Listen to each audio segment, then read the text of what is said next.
Wastage का सोने को कैसे खजाना बनाते हैं वो ये काम है। ये देखेंगे आपका लगभग ये 4 से 6 इंच का मल्च हो गया है। जैसे बिस्तर पे हम गद्दा बिछाते हैं वही ये काम है मिट्टी को। और आप देखेंगे ये धीरे धीरे आपको 4-5 महीने में ये मिट्टी में मिल जाएगा। और आज किसान क्या कर रहे हैं, मेहनत किसान करना ही नहीं चाहता है, उसे एक जगह इकट्ठा करके आग लगाना ही सबसे आसान उसे लग रहा है।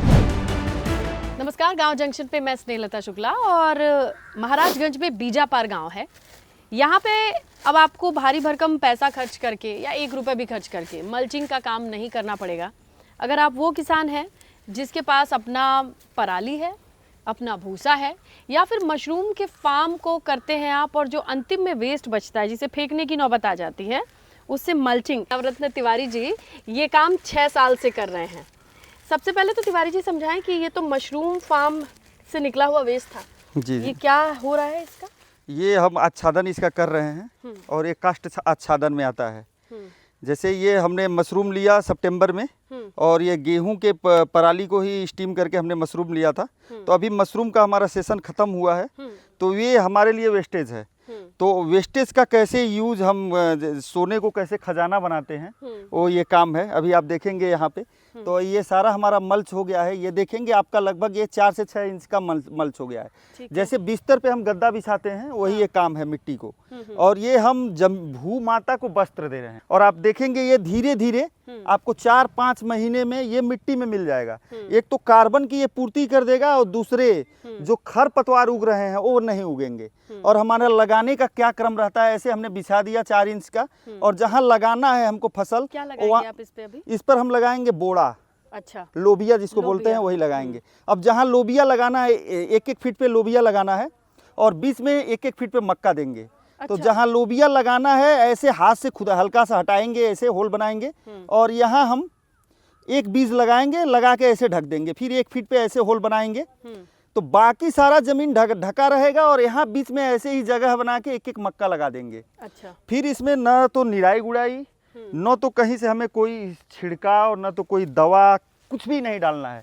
बस यही आपका जब मिट्टी में मिलेगा तो आपको सारा यूरिया डीएपी की सारी पूर्ति यही कर देगा। ये जो आच्छादन है ये नेचुरल है। हर किसान के खेत से अवशेष कुछ न कुछ निकलते हैं।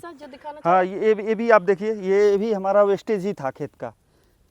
और इसके नीचे देखिए ये भी हमारा ये था आपका जो खरपतवार होता है खेत का ही निकला हुआ वेस्ट था ये।